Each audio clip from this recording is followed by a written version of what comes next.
I'm going to talk about some research, but just to begin, that research was conducted in Australia, so I want to give you a little bit of contextual information that may help. So in terms of the Australian context, yesterday the Australian Council of Social Service released the 2018 Poverty Report. And in those figures it states that more than 1 in 8 people live below the poverty line. I think we measure poverty slightly differently to you. We take it as 50% of median household disposable income. The figures I've seen here are 60% after housing costs. So it's, you know, slightly different metric there, but it gives you some idea. And the poverty rate among children is higher at more than 1 in 6, or 17.3%. So we're a much smaller country, so about 3.05 million people living in poverty. This research was conducted in South Australia. I'm just going to point to South Australia for you. It's this state down here. And it was conducted in Adelaide, which is in this little gulf here, the capital of South Australia. And it was conducted in the northern suburbs, mainly in the northern suburbs of Adelaide. And those of you that are familiar with Pat Thompson's book, Schooling the Rust Belt Kids, it's also the location of that book and the schools in that book.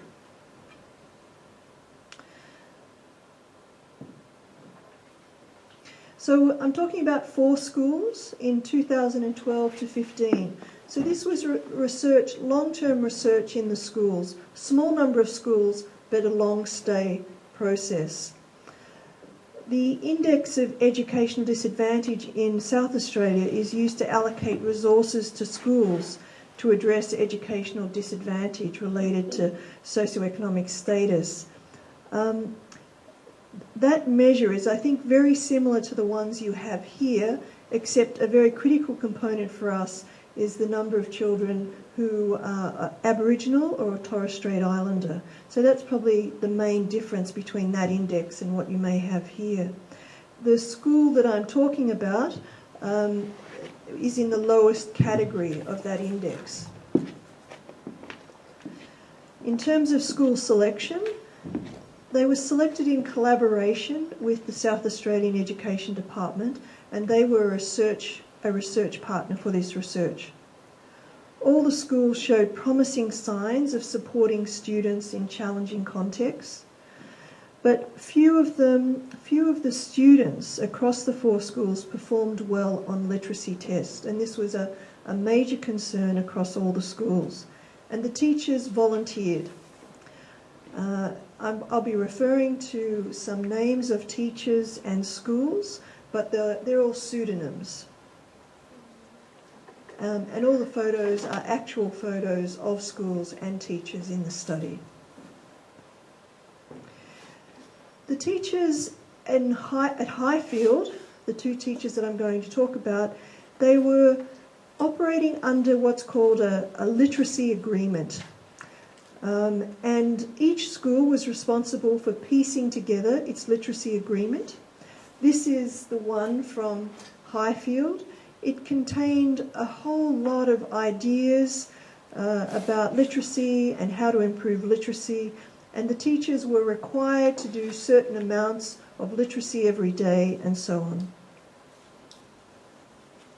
I know it's very hard to read that, but just to give you some idea, the yellow circle relates to elements of literacy, including handwriting and grammar, fluency in oral language.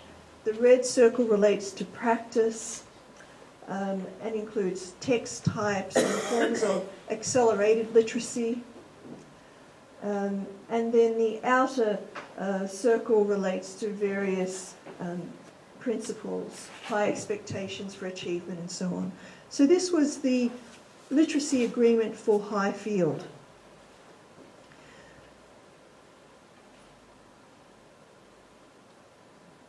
It's a funny little thing, this. It doesn't like to move ahead, but let's see if we can make it.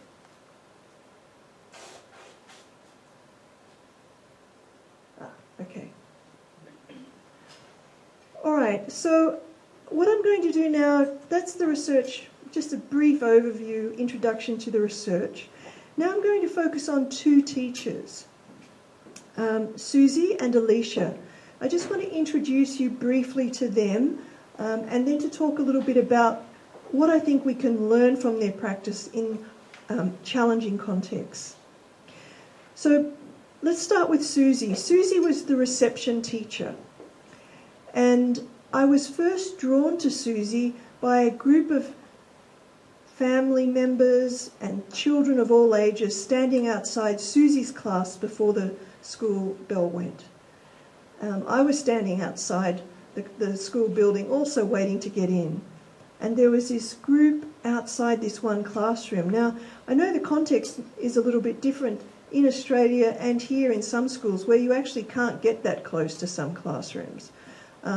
But these were family members and carers dropping off reception children to class.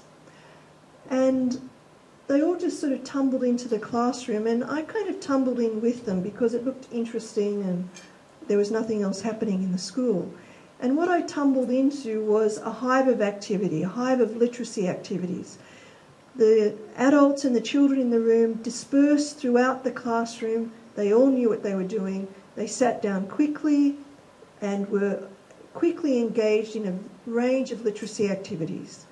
As they entered the room, Susie was greeting everyone by name, checking in with them, asking how people were, moving around the room, maybe helping anyone who was having any difficulty. And there were children of all ages, not just reception children. So some of the older kids were in the room, working with the younger children and so on. Some people were just sitting. Some of the parents weren't doing anything. They were just sitting, observing, watching, standing, not participating, but just there in the room and watching what was going on. As I got to know Susie, I got to realise how important those few minutes at the start of the day were for her. Because as the people came into the room, she found out a whole lot about what was going on in those kids' lives, in their families and in the community.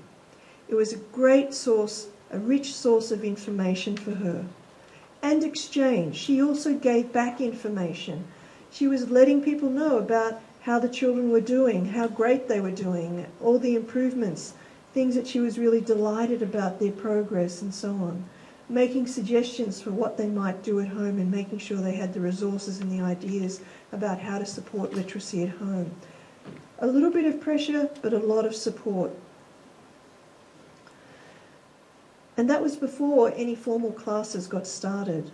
And then as I watched Susie with her formal classes, I again saw her engaged in this ongoing process of assessing the students, understanding, adapting and modifying her approach, very much engaging all the children, and using much of that information that she'd collected to make connections to the kids' worlds beyond the classroom. I also saw her in the staff room being very discerning and careful about who she shared the information that she received in the morning with. She only shared what was, I think, what she felt was needed to be shared on a need-to-know basis.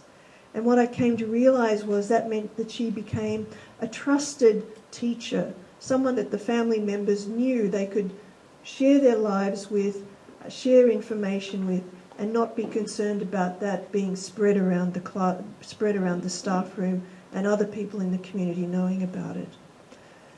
So Susie became someone that I visited very regularly throughout my time. I saw her adapt and modify throughout the three years that I was there to varying rolling changes and reforms that were asked of the school and of teachers. She was very quick to try and accommodate something, but very discerning into how she accommodated that into her practice. She was also very curious about other people's practice. She spent time going to other people's classes, and when she was also a little kind of curious about why I was interested in her. She really had no idea about how special her practice was and how unusual it was. And over time we talked more and more about what the things I was seeing in her practice that I thought were unusual and different and stand out. At the other end of the school was a young woman called Alicia. So Susie and Alicia bookended the school. Alicia had the oldest kids in the school. Susie had the youngest. They had very different approaches to their pedagogy. Alicia didn't have the same contact with parents. These kids were older, and so there certainly wasn't the same contact with the parents that Susie had, but she knew these kids' lives very well. She had very deep social connections to the children and to their lives. She was like what we call in Australia a bowerbird. I'm not sure if that's a term you have here, but in Australia a bowerbird is this bird, ground-dwelling bird that goes around collecting things and building this huge nest in the forest. And they collect all sorts of things. And if you see a bowerbird nest, it's got all sorts of interesting things in it. She was a bit like a bowerbird in terms of her teaching. She was all the time looking out for something new, a new idea, a new resource, a new thing that she could incorporate into what was a very rich repertoire of pedagogical practice. I was very interested to see, in particular, the video that she sent us. We wanted to see the teachers' classroom practices, but we were very aware that if we turned up one day when it suited us, it may not be the best day for them, it may not be the class they wanted us to see. So we gave them the option to video a literacy class to show us, and for that to be of their choosing. So Alicia sent us this video of one of her what's called accelerated literacy classes, which is a highly scaffolded form of literacy.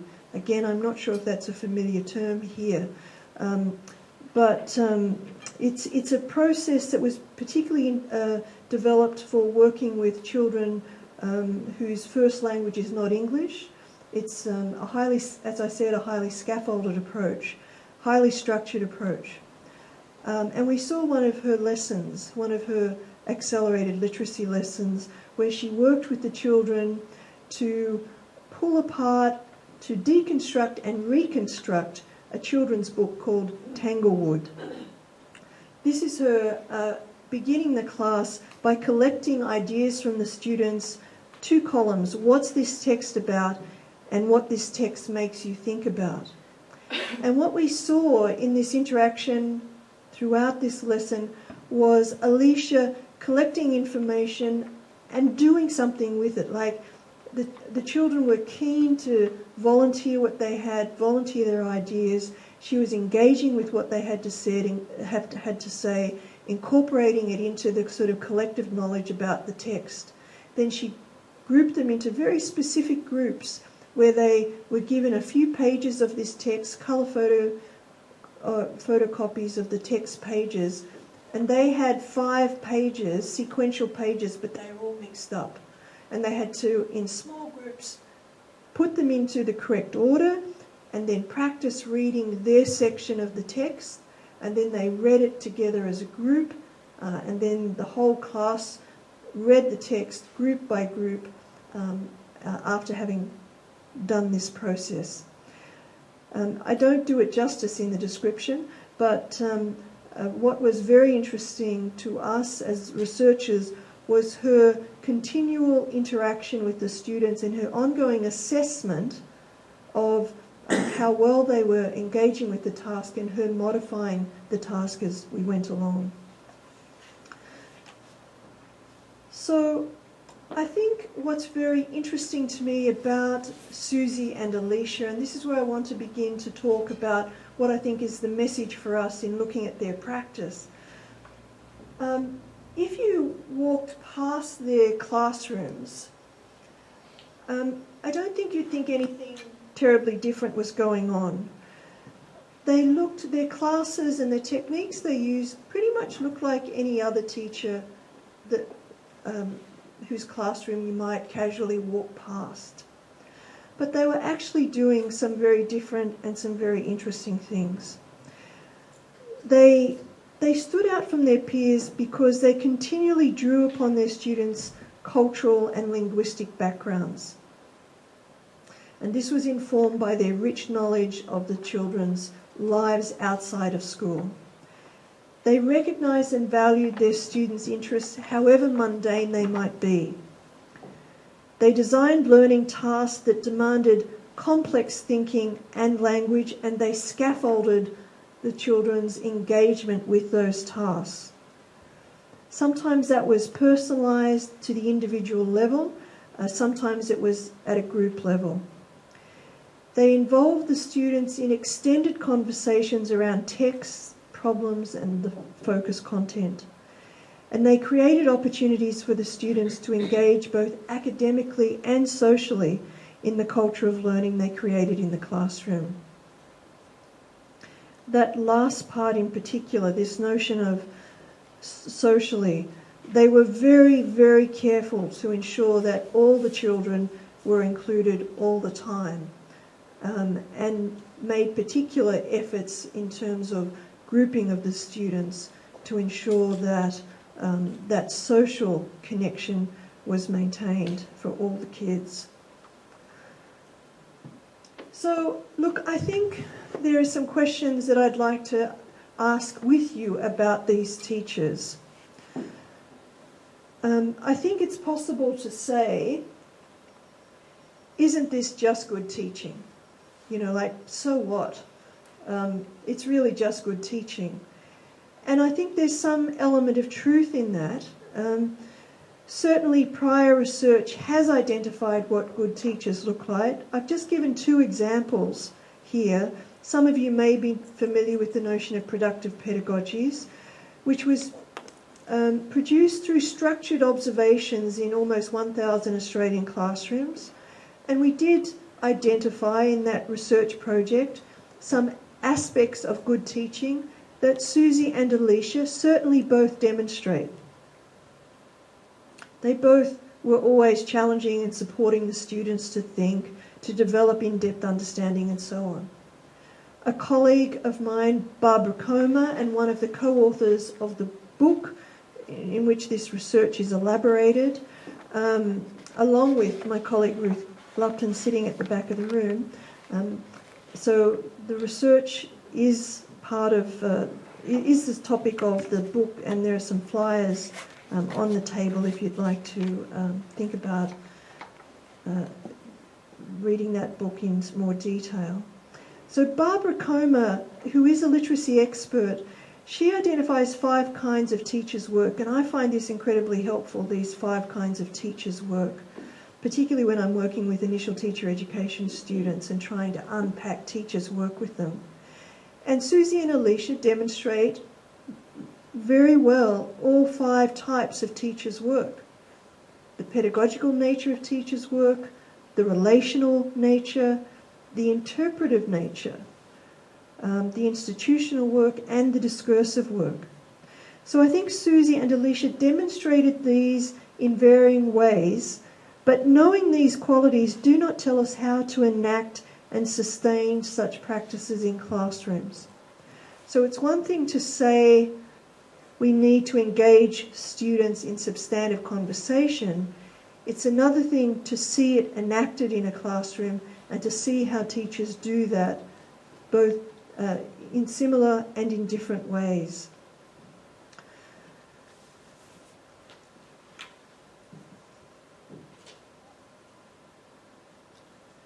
I think another reasonable question to ask is, aren't Alicia and Susie just implementing what works? Isn't that all? Is that all that's happening here?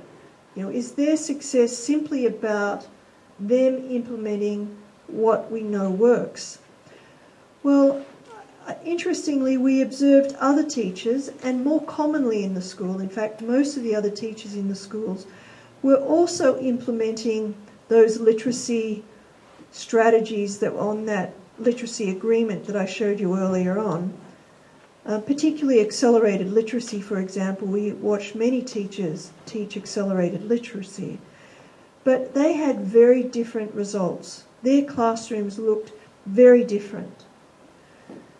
Those teachers were operating in good faith, and they were all experienced teachers. All of the teachers in this school were quite experienced. Even the younger teachers, the early career teachers, still had a lot of professional support, a lot of support to develop those literacy practices, and very many very experienced teachers. And we believe they were all doing what they believed they were asked to do, to implement certain strategies. But when they implemented these strategies, their pedagogical choices seemed to narrow and their professional judgment seemed to be constrained. It was a bit like reading a script rather than acting it. And so quite often when we saw other teachers teach accelerated literacy, it looked much more routine, much more mundane. There was much less active engagement of the students, although the lesson was obviously an accelerated literacy lesson or whatever kind of literacy strategy that was in the agreement. So I think this is a real conundrum. I think this is a very difficult situation we have in terms of supporting teachers in difficult and challenging contexts to improve their practice and to do what we want, and that is to teach well. There's the dominance of the idea of implementing what works and evidence-based practice, I think, tends to suggest that all that is necessary is that we have to take a good idea and implement it in places, and that's what will work. That if teachers are adopting what we know will work, evidence-based practice, that will make the difference.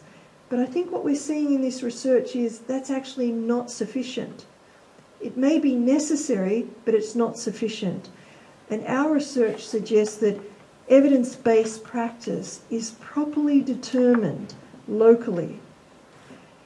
It requires variation and adaptation to local contexts of practices that have been shown to be successful elsewhere. So it's not possible, I don't think, and our research, I think, confirms this, to take a practice that has been shown to work elsewhere and to drop it into a school and to expect teachers to teach it, and for that to have the same impact it may have had elsewhere. I think the reading a script rather than acting it is one way of thinking about that. I think another way of thinking about it is also, for example, the airline safety message that all of you are familiar with. It has a universal global form. No matter what airline you travel on in the world, you have this pretty much the same airline safety message. If a mast drops down, etc. It's a pedagogical element, it's a pedagogical moment at the start of our plane trip that's designed to convey a set of skills and practices.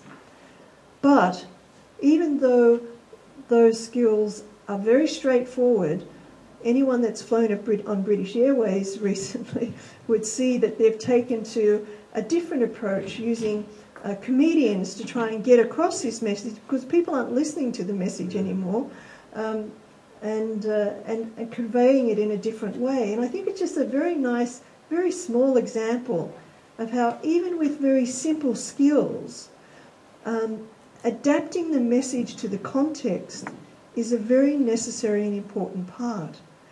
And delivering that message in a way in which it engages the people it's intended to engage. So I think that what Susie and Alicia demonstrate is this a way in which some teachers are having more success than others at accommodating new requests to adopt pedagogical practices into their existing repertoires of practice.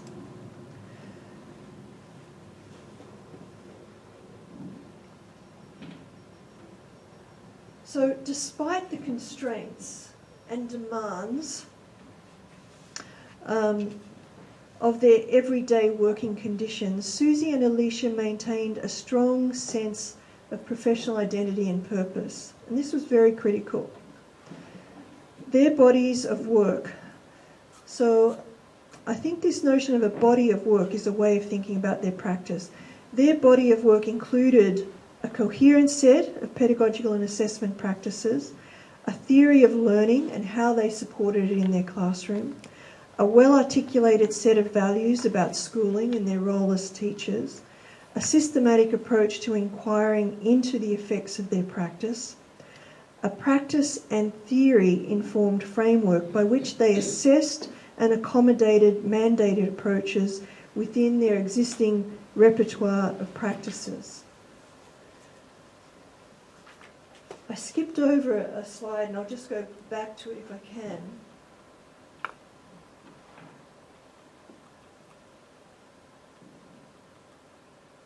It doesn't want me to go anywhere.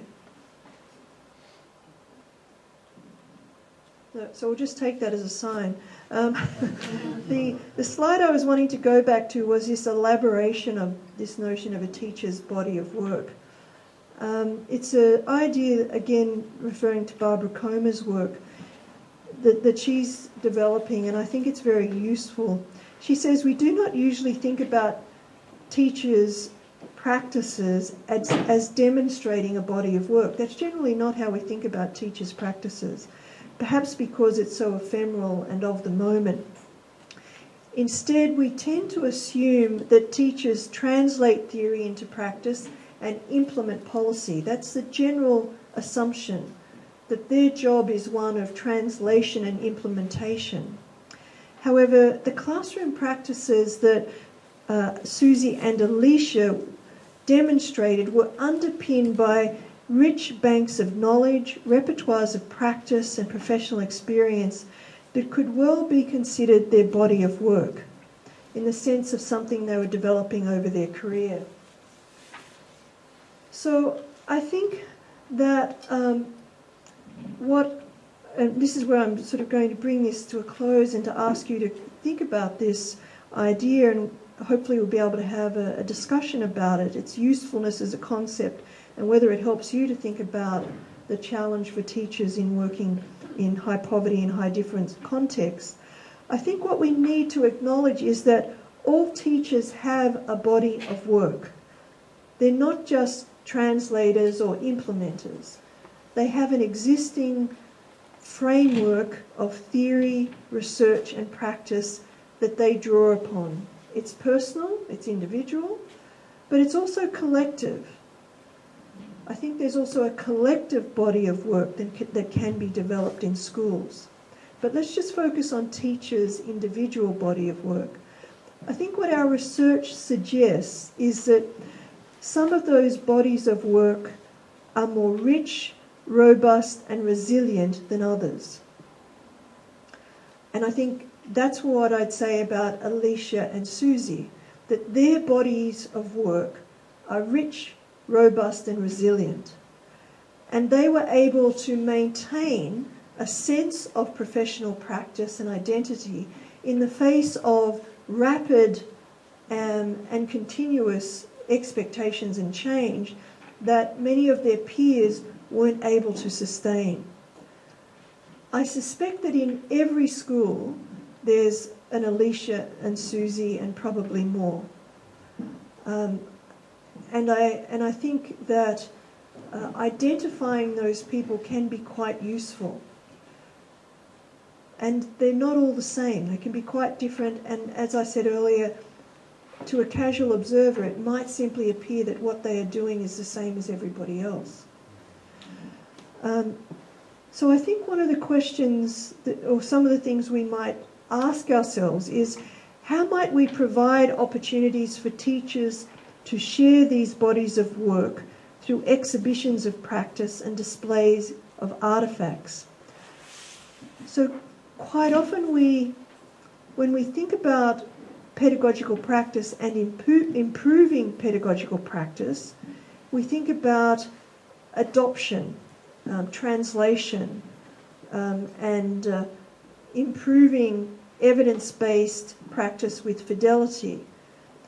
I think what our research is suggesting is that we need to start with the teachers' bodies of work and get them to identify and think about what are those bodies of work that they can claim as their own. What are the theories of learning that they draw upon? What are the professional experiences they draw upon? How would they describe their repertoire of pedagogical practice? Each teacher, with encouragement and support, would be able to do that, even if it's an unfamiliar task. I think they could begin to identify and describe their body of work. And one way into it, I think, is to illustrate it through artefacts. To ask teachers to share an artefact that reflects their body of work. What's something they've developed that they think works particularly well in this setting? And how does it reflect their theory of learning, their understanding of what works in their classroom? I think we need, how might we recognise the work teachers do in developing, designing, modifying, adapting their bodies of work for particular contexts? What do teachers need to do to teach well here? And it's not just about learning things about what works here, it's also about developing and modifying their understandings, their bodies of work. We need to build collective understandings of practices that work around here, and develop or co-opt, trial, assess and adapt new practices. I think that's a really critical thing, that whenever we want to implement into a school context something that works, an evidence-based practice, it needs to go through a process of trialling, of figuring it out in this place. I know that the emphasis is quite often on fidelity of implementation, but I think that the aeroplane safety message reminds us that fidelity of implementation often doesn't work.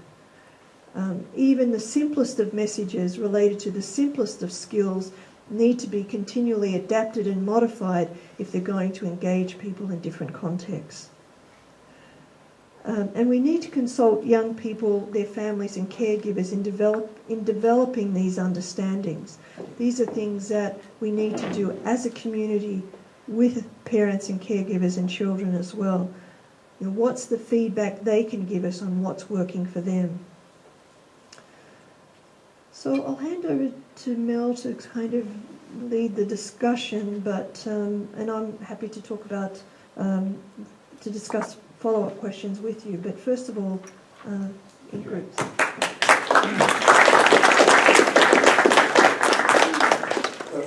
I thought today's lecture was timely in terms of the agenda, but I also think it's timely in our country because we're in a fairly extreme position, I think, about this, what you call what works, because we've got an industry now carrying out research, serious research, which I respect, but which seems to give the message that there is an answer, and here it is, we're going to send it to you through the post or whatever.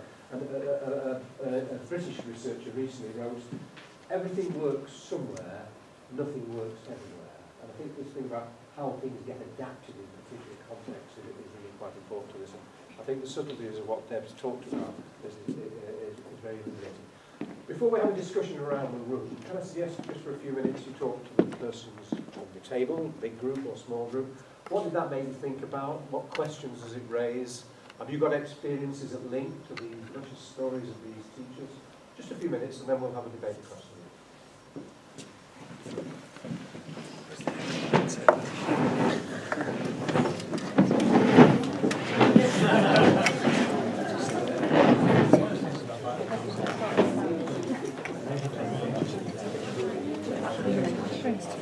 Did it? And even there was parents that worked in the same fashion. We all just kind of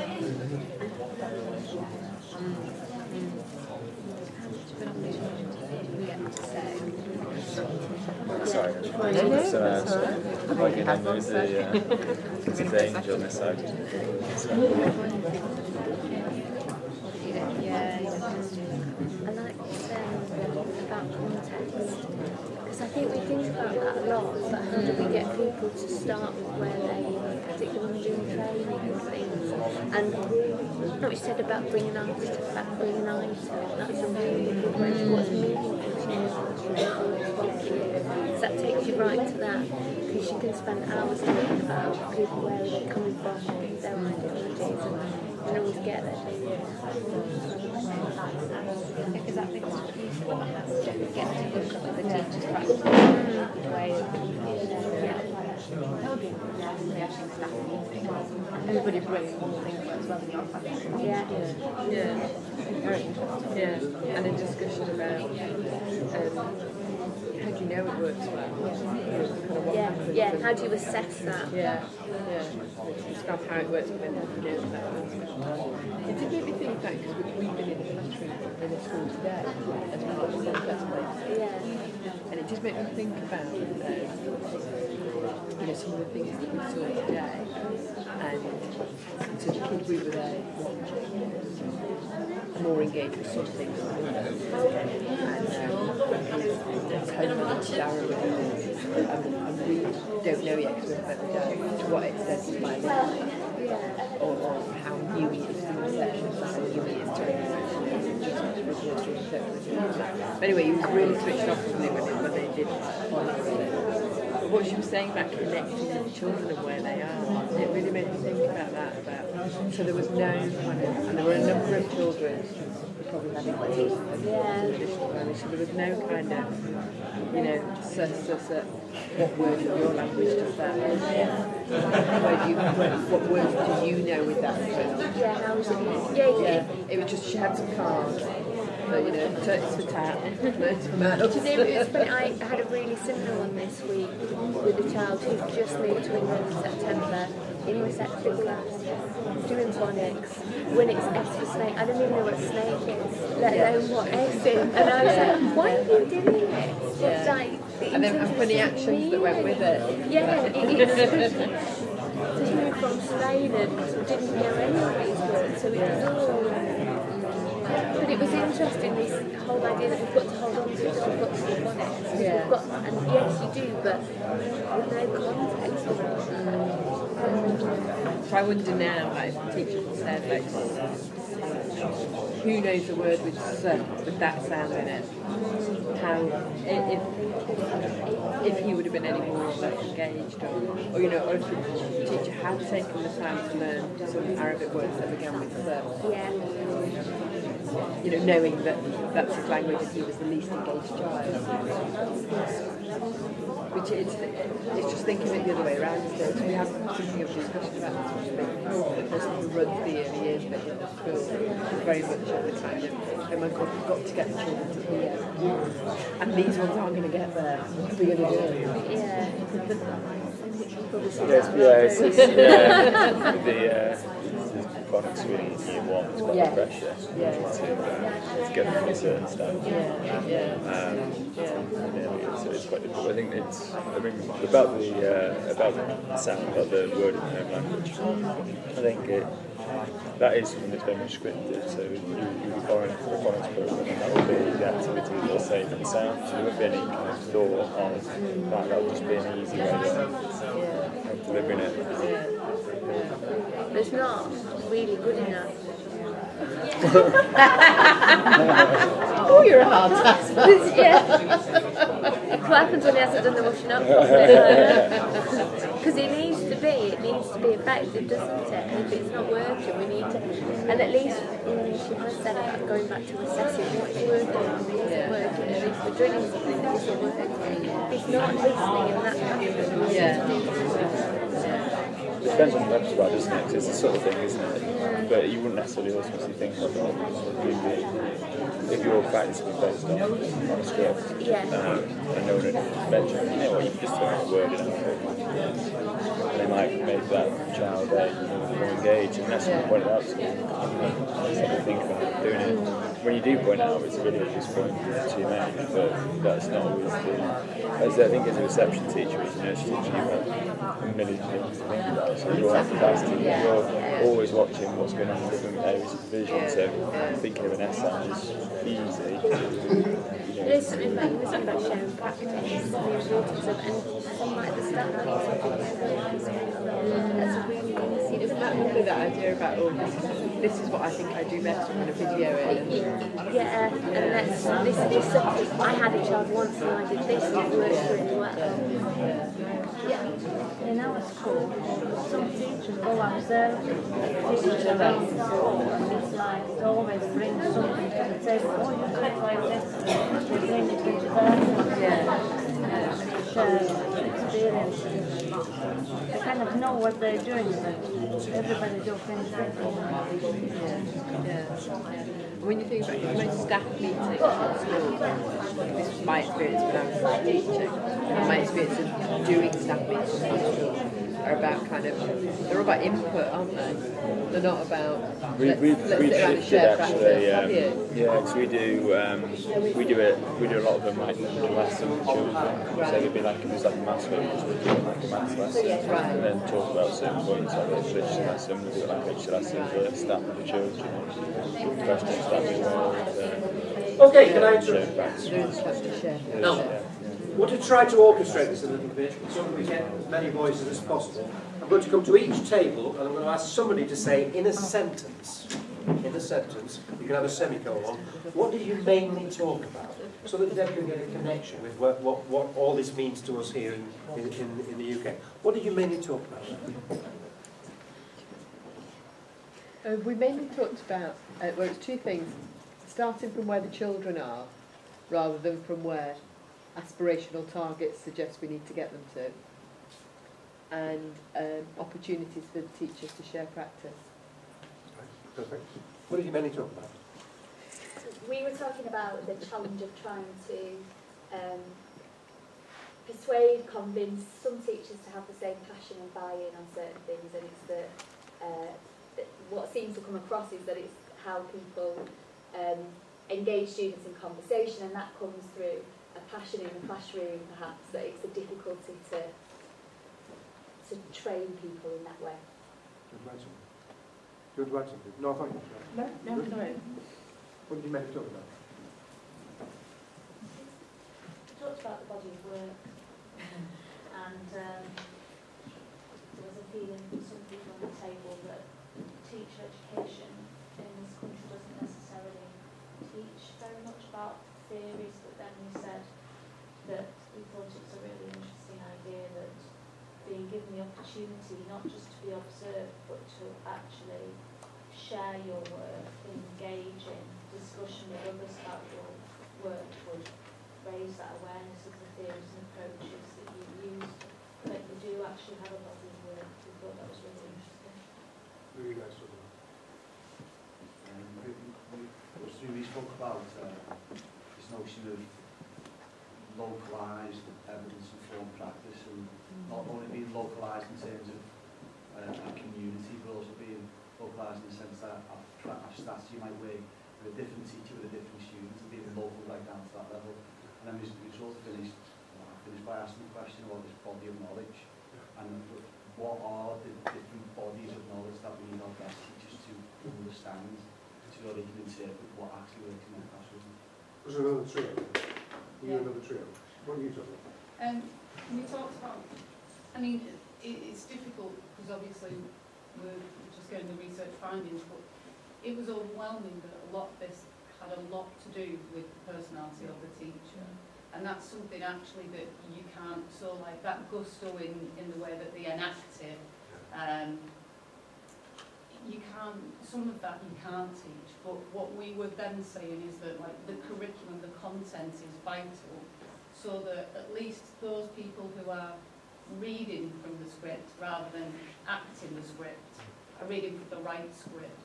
And I think that's like a minimum expectation. But then we talked about cultural capital as well, and how important that is.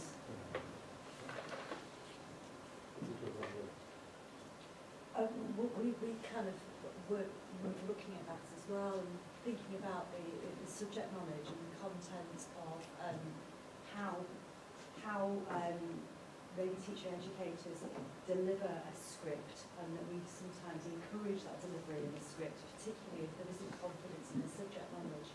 And one thing that I think both of the teachers that Deb mentioned were, it looked like they seemed to have confidence in what they were teaching, and also agency, so that they could deliver in a way that was maybe slightly different from what was required of them as far as statutory requirements was concerned, and that made a difference. We started off talking about one of the early slides unpacked we talk in our school about the need to develop good relationships, and one of the early slides we thought unpacked how you get good relationships, and the emphasis on social as well. There was something about the learn socially as well as academically, something like that, and I thought that was a really interesting notion, because you don't get a great deal of that put out at times. And then the other thing was just this idea around the body of work, and how you have, in all schools, you have go-to members of staff who, when you're asked who your best staff are, really, you're talking about the staff who have the best body of work, because you've got most confidence in them to always be a certain standard. It's interesting, Debra, people have picked up some of your phrases. They obviously have the rest bodies of work, the script and how the script is used. Do you want to comment on those comments? Yeah. Thanks for those comments. I mean, I really do see some of the problems particularly that were raised about personality.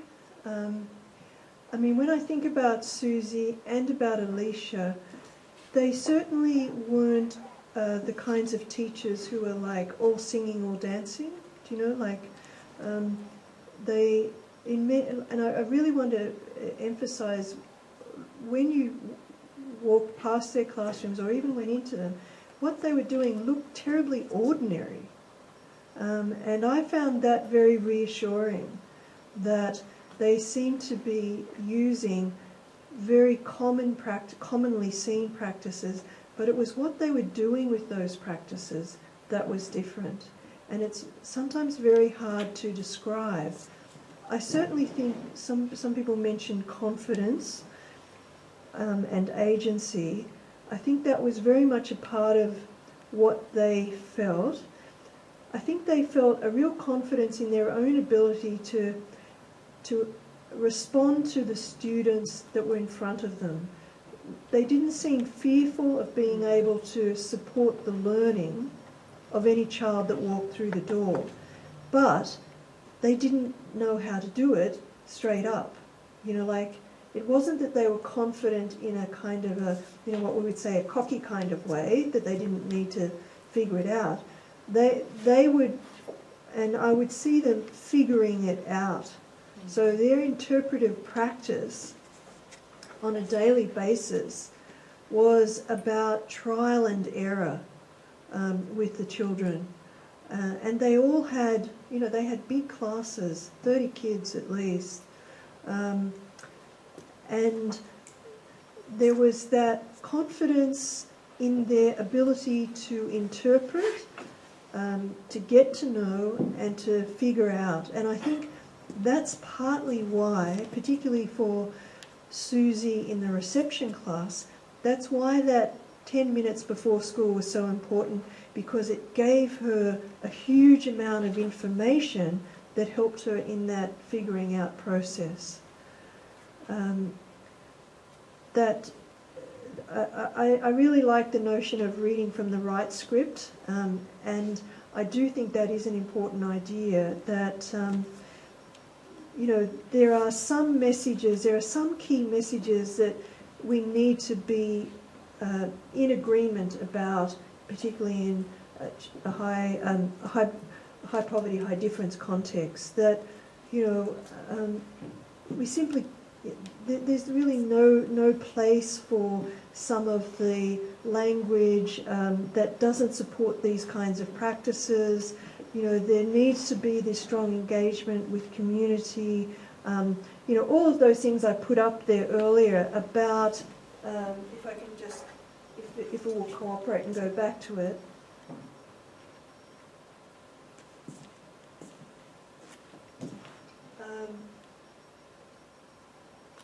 Like, I think these are incredibly important issues. What about the beliefs of the teachers? I mean, I'm particularly thinking about, we're talking about children from relatively disadvantaged backgrounds. It almost automatically leads into deficit thinking. You know, given these backgrounds, what can you expect? Did that come out from your? Yes, look, and clearly there, both Susie and Alicia were just incredibly positive about, you know, the children and their backgrounds. I mean, it just wasn't an issue for them. It was that kind of recognition. They knew the kids' backgrounds, but it was like that wasn't the issue. We heard a lot of what we might call deficit thinking from other teachers, but it just wasn't part of their language. It wasn't that it didn't matter, and it wasn't that they didn't understand. It's just that in terms of what they had to do, it wasn't part of their explanation about their practice. So when they talked about what they did, they didn't begin with a kind of a limiting statement about what was possible because of the kids' backgrounds. That just wasn't there. So, you know, I do think this is the notion of the collective body of work. I mean, I do think schools and areas, you know, need to have some collective sense of the body of work in this place, and a collective sense of the kinds of values, the kind of approaches that you want teachers to be demonstrating through their practice. So I think there is that notion of a collective sense, a body of work, and I think that's perhaps part of the pedagogical practice of leaders, the pedagogical practice of what leaders in schools are doing. You know, how do they convey through their body of work? So just as teachers have bodies of work, leaders have bodies of work, and how do those bodies of work reflect a collective sense of what's important around here? Someone used the word passion, and a group talked about professional passion. I didn't have that sense with Alicia and Susie, you know, that passionate teacher. I don't know if you know Mr. Wu, our Australian maths guru. I mean, I'd call him passionate. He kind of jumps out of his skin when he talks about mathematics. If you don't know him, look it up, Mr. Wu's YouTube. He's a fantastic mathematics teacher, and he's incredibly passionate, but I don't think of them as in that way. They're very low-key. Susie and Alicia, laid back, low-key, really interested that we thought they were interesting. They just thought what they were doing, everybody else was doing. So I didn't have that strong sense of passion, of commitment, yes. Commitment to the kids, a real commitment to their colleagues as well. Even though they were standout teachers, they were very curious, I think I said, about what their colleagues were doing, and often engaged very closely with them. The teacher next to Alicia, her classroom almost mirrored Alicia's classroom, and she was very much collecting ideas from Alicia. They were very generous colleagues, had lots of time for their peers in terms of sharing their practice. Got other comments, questions? Well, your comment about they were generous and they were you know, their interactions with other teachers. It makes me think that perhaps it's less about the teachers as individuals, whether they were confident or passionate, but how they were in interaction with others. It's more about that, isn't it? It's not about what I bring as an individual, but it's how I adapt and accommodate in interaction with others to make this a smooth, meaningful encounter. Yeah, yeah, I think that's very true. You know, I think generally, I don't know, no, I don't want to make generalizations, but I think it's very much a part of teaching, isn't it? It's that ability to move, like that Teflon smoothness, to move and to engage. Does Teflon, does that make sense? That, you know, non-sticky surface. It's that ability to move fairly seamlessly and effortlessly from you know, classroom to hallway to other outside spaces, and to be interacting with colleagues, with children, with parents. And yes, I certainly think they had that ability to do that extremely well. They were always the adult in the room, and we could very much rely upon them for that. Yeah. I'm really interested in the how do we teach here, so I'm interested in the here bit. Yeah. Where is here? And you've used a couple of words consistently, which are ordinary and normal. And I'm really curious around the backstory of Susie and Alicia, and around how ordinary and normal they are, around dialect and accent, presentation, and those kinds of elements, and how that shapes this body of knowledge in a localised context. Because there is very little of research on this, but it's beginning to emerge around things like accent, things like dialect, around knowing the common memories and history of place, having certain abilities to tie into those and present yourself as knowing those, so having a rich fund of knowledge of that community. So I'm quite curious how Susie and Alicia fit into that. We spoke briefly, didn't we? And I was curious about their age, how old they were, how long had they been at the school. You know, is this body of knowledge connected to a period of being at the school? Do you have to be here for more than 5 or 6 years? So those environmental questions, maybe that's what they are. I mean, interestingly, they were different on all counts.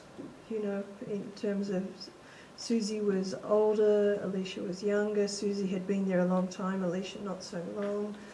Susie was very familiar with the community, had grown up not far from there. Alicia had come from another part of town. You know, they were really different, and I found that quite interesting. That you know, we weren't able to pin it on something, but apart from, I think in particular their critical engagement with the daily practice of teaching. You know, I have no doubt that they were the kinds of people that, you know, often stayed awake at night trying to figure something out in their head, you know, because they were trying to get it right. They didn't always get it right, but that was, each day they'd come back and try something else. Towards the end of your presentation, you just mentioned briefly the issue of leadership. I think you were linking that to kind of school cultures and conditions and so on. And it does seem to me that some school leaders are particularly good at picking out the Susies and Alicias and making more use of them. And as you said, often these are colleagues who are not necessarily pushing themselves, they might be quite retiring people. And maybe one of the skills of leadership and management is a capacity to be able to identify potential in people and move it forward. Does that come up in your... Yes, look, I think there's some truth in that. But I think also, the real challenge for leaders is developing the bodies of work of all teachers, you know, and I think that's, Susie and Alicia, as I said, they had, their bodies of work were rich and robust and resilient. Like, you could sort of throw anything at them and they would, you know, handle it. It was the teachers who had kind of lost confidence, being diminished by the constant criticism, I think, of teachers and of the teaching profession.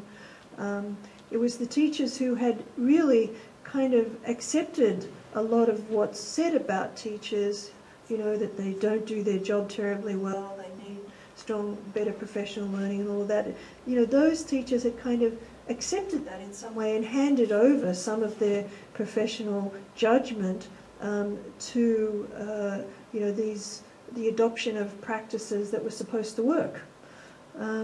And, you know, they were doing that in good faith. That's what they were being told to do. So it's getting that balance between, I think, really making use of these teachers without shining too strong a light on them. I mean, in Australia we have the tall poppy syndrome. You know, if you shine a strong light on someone, they just can shrivel up and disappear. You know, they don't want to be in the spotlight. And Susie and Alicia were a little bit like that. We had to be careful not to sort of focus too much on them. But certainly I think it's that wise use and incorporation of them. Their principal had made sure that they were working with others in professional learning groups, so I think their principal, their head, was very much trying to make use of them while keeping them in the classroom. You know, that was where they wanted to be, and it was really where they were most effective, in the classroom. Other questions, comments?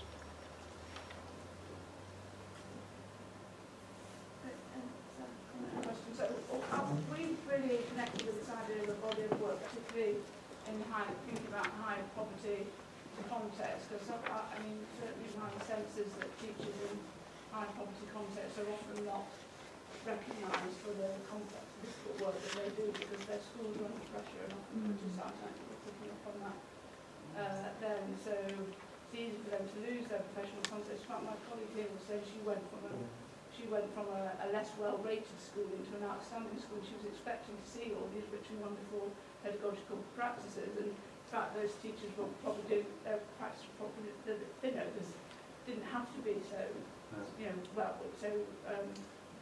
well developed. So this idea of, you know, exploring this understanding of what is going on in these kind of schools and being able to celebrate it and communicate, I think will be really helpful. But I wonder how that happens. A lot of the groups talked about, you know, sharing professional practice, but we were noting that there isn't a staff room in many schools now. And, you know, how does that sharing of practice happen? And how do leaders in very challenging contexts, you know, do what you're saying about, you know, supporting them bodies of work? And just be interesting to see what the possibilities are from projects. We use learning communities as part of our training. So we've created learning communities with teachers of different skills, different experiences, and then they work in triads, trialling different strategies and then evaluating those strategies together. So that's our attempt. In a school or within a local group? In a school, yeah. A primary school, say? Secondary, high school, yeah. But that's part of the normal practice of the school now, is it? Yeah, yeah. So 3 weeks out of 6 in a half term, every Friday they have an hour in a learning community. Do people volunteer to be in the triad? No, it's compulsory CPD every Friday afternoon. But can you volunteer to which triad you join? No, they've been created, yes. We do something similar. So do we? Yeah, we have. So we got rid of performance related pay at our school and performance management targets because we felt that we didn't want to prescribe what people did, because you said before about teachers giving over to like leadership and what's been pushed down and forced down, and we actually feel that teachers have been deprofessionalised because they are all academics. They've been to university. They're not daft. So what we've done as a leadership team is that we've developed a triad process that's been running about 5 years now, where people talk about what enthuses them and what they think can make a difference to their professional practice, and then they self-select and they work on an ongoing project. We're very much into, you know, evidence-informed rather than evidence-based, because I think to do something evidence-based in a school is very difficult, whereas if things are evidence informed, you know, at least they're engaging with research, they're trying it out in their own classroom on a smaller scale. And then they share that, there's different ways that they share it. So we have triad meetings on probably once a term, where people get together and share what they're doing on a larger scale. We then have briefings in the morning where people will stand up, the whole school's there, and people might be saying, well, this is working really, really well. Then at the end of the year we have triad expositions where people, so Anne's from a different school, but they come in and they look at what we're doing, so we're sharing that and sharing that throughout. Yes, throughout Bolton really, aren't we? We're sharing what we're doing to people who are like minds, because I think it's important that, you know, trying to share something in a setting that won't work. So we have a very similar ethos as schools, so the things that we're doing will work, or can be moved over and tweaked and stuff like that. But like, raise an example of a lead teacher who is looking at disadvantaged students, and that's his big project this year. And then he gets to share that with other people, so that's what we're doing. We also have peer observation, so staff peer observe 4 times a year. So that's a way of showing the practice as well. I mean, I think this has been a big trend over the last few years. The dangers if it gets mixed up with performance management, which is a separate thing. This is about professional learning, carried out in a way which is very participatory. And I mean, it seems to me what happens in schools like yours, where this is going on, you're developing a language of practice, so that you can articulate what you do, not just to other people, but to yourself. And I think that enables the kind of capacity building about professional learning that needs to take place. I must say, I drift around schools quite a lot, and I see a lot of these kind of things going on. I think we need to make more of it, and I think we publicise it more and share it around. You do, but there is a danger with everything in education that you get hold of something, and Mark Enser did a really good blog about this. You get hold of something and then people think that's the silver bullet, let's make it a system. And actually, is it professional development or is it performance management by another name, you know? So it's really important that it's bespoke and it's discerning. You used the word discerning before. I think that's really, really important. Deb, you've stimulated quite a lot of reflection here. Yeah, and just to say, if there are any follow-up questions or you'd like to maintain any contact with me, do email. I'm here for another week, but I'm certainly available on email. Very happy to share any of the resources or research that I mentioned. It's easy to find me at the University of Sydney, Deb Hayes, and very happy to stay in touch with any of you. So thanks very much for coming. Thank you.